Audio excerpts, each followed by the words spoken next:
2022 में दिल्ली के एक एनजीओ टॉक्सिक लिंक ने कुछ फेमस सैनिटरी पैड्स पर रिसर्च की, जिसमें पाया गया कि इन सैनिटरी पैड्स में VOC, volatile organic compound and phthalate जैसे खतरनाक केमिकल पाए जाते हैं, जिससे फीमेल में रिप्रोडक्टिव इश्यूज होते हैं और यह सैनिटरी पैड्स कैंसर कॉजेज भी होते हैं। अकेले वीओसी से होने वाले खतरे जैसे आँख, नाक और स्किन में एलर्जी, गले में इन्फेक्शन, लीवर और किडनी पर असर और यहाँ तक कि बांझपन भी हो सकता है। दूसरी रिसर्च साउथ कोरिया ने वहाँ की महिलाओं पर की, जिसमें 3000 से भी ज़्यादा फीमेल को रिप्रोडक्टिव हेल्थ इशू का सामना करना पड़ा और वे सभी महिलाएं एक ही ब्रांड का सैनिटरी पैड यूज़ कर रही थी। आप यकीन भी नहीं कर सकते कि यह सैनिटरी पैड्स आपकी हेल्थ पर कितना बुरा असर डालते हैं, क्योंकि इन सारी रिसर्च पर डॉक्टर्स का कहना है कि अगर यह केमिकल मुंह से अगर आपकी बॉडी में जाता है तो शायद इतना हार्मफुल ना हो,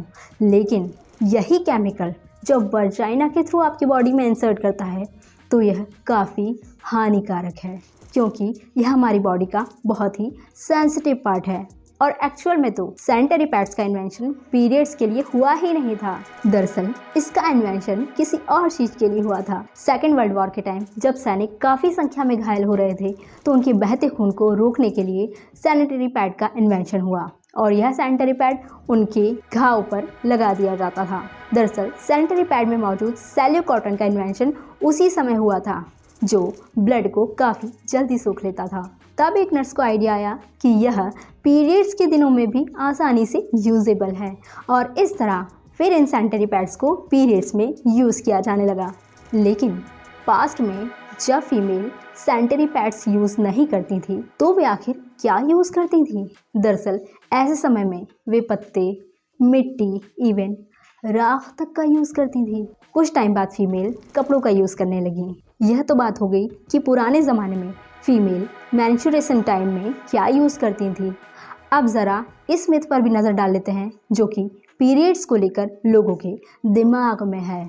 दरअसल पहले के समय में महिलाओं के लिए easy to use sanitary pads नहीं थे, तो ऐसे समय में पत्ते, मिट्टी और राख लगाकर कहीं जाना आना उनके लिए संभव नहीं था। तो ऐसे में फीमेल कहीं ना जाकर घर में ही रेस्ट करती थी और ऐसे टाइम महिलाओं को दर्द और तकलीफ भी बहुत ज़्यादा होती थी, तो ऐसे में वो रेस्ट कर पाएँ इसलिए वे घर पर ही रहती थी।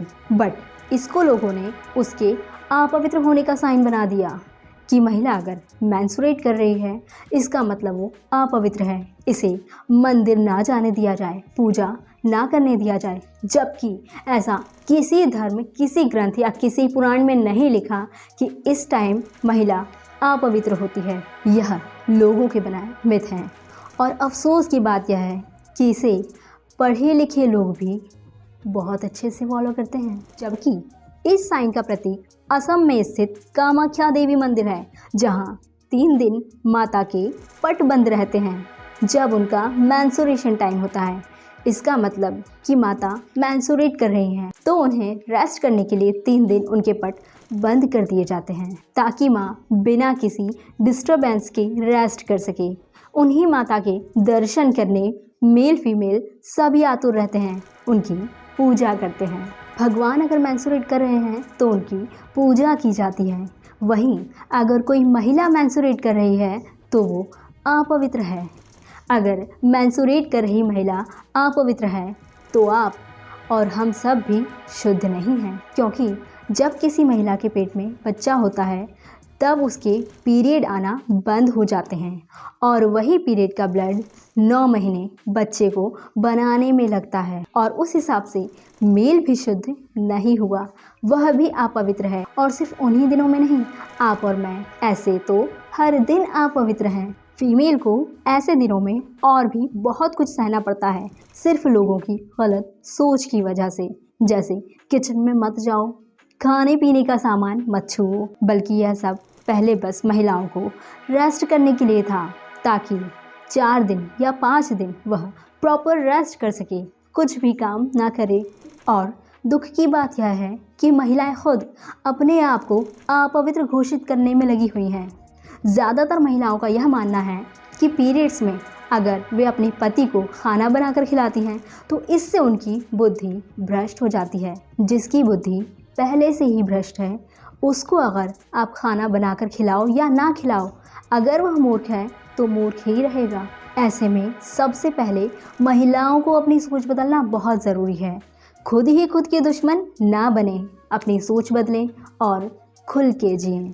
अब बात कर लेते हैं कि सैनिटरी पैड्स बनते कैसे हैं, उनमें इन हानिकारक केमिकल के अलावा और क्या क्या होता है। एक सैनिटरी पैड्स को लीक प्रूफ बनाने के लिए लगभग 4 पॉलीथीन्स का यूज़ होता है और इसमें VOC एंड थैलेट होने की वजह से यह कैंसर का कारण तो है ही, साथ ही महिलाओं को इसके चलते बांझपन की समस्या का सामना भी करना पड़ सकता है। और पैड्स को क्लीन करने के लिए इसमें ब्लीच का इस्तेमाल होता है। और इन सैनिटरी पैड्स में इतना कुछ है वो आपको इसीलिए पता नहीं चलता क्योंकि उन पर इंग्रेडिएंट्स की लिस्ट ही नहीं होती, क्योंकि सैनिटरी पैड्स को मेडिकल प्रोडक्ट की कैटेगरी में रखा गया है, इसलिए इसके इंग्रेडिएंट को डिस्क्लोज करना मैंडेटरी नहीं है और यही इसका सबसे बड़ा स्कैम है। तो अब जान लेते हैं कि अगर ये सैनिटरी पैड्स इतने हानिकारक हैं तो ऐसे में फीमेल यूज़ क्या करे जो पूरी तरह सेफ हो। इसके लिए महिलाएं कपड़े से बने पैड्स यूज़ कर सकती हैं जो कि अब मार्केट्स में अवेलेबल हैं। यह नॉर्मल कपड़े की बजाय यूज़ करने में ईजी होते हैं। आजकल मार्केट में ऑर्गेनिक पैड्स भी आने लगे हैं, जैसे बैम्बू ट्री से बना पैड। ये काफ़ी कंफर्टेबल होते हैं एंड ये आपको कोई हार्म नहीं पहुंचाते और ये वॉशेबल एंड रीयूजेबल भी होते हैं जो कई महीनों तक आसानी से चल जाएंगे। और आप टैम्पॉन और मेंस्ट्रुएशन कप भी यूज़ कर सकते हैं जो आपको कंफर्टेबल तो फील कराएगा ही, साथ ही यह आपकी लीक की टेंशन को भी दूर कर देगा। मेंस्ट्रुएशन कप को बस वर्जाइना में इंसर्ट करना होता है और बस आप टेंशन फ्री। आपको बस इसे यूज़ करने में थोड़ी प्रैक्टिस की ज़रूरत पड़ेगी। शुरुआत में आपको थोड़ा अनकंफर्टेबल लग सकता है बट बाद में आप इसके यूज टू हो जाओगे। और अब इस वीडियो को हर उस पर्सन तक पहुंचा दो जिसकी सोच पुरानी है, जिसकी सोच गलत है, चाहे वह मेल हो या फीमेल, क्योंकि लोगों को जागरूक करना बहुत ज़रूरी है क्योंकि यह कोई छोटा मुद्दा नहीं है। और आगे ऐसे ही और वीडियोस के लिए वीडियो को लाइक करके चैनल को सब्सक्राइब करना ना भूलें। मिलते हैं नेक्स्ट वीडियो में, तब तक के लिए धन्यवाद।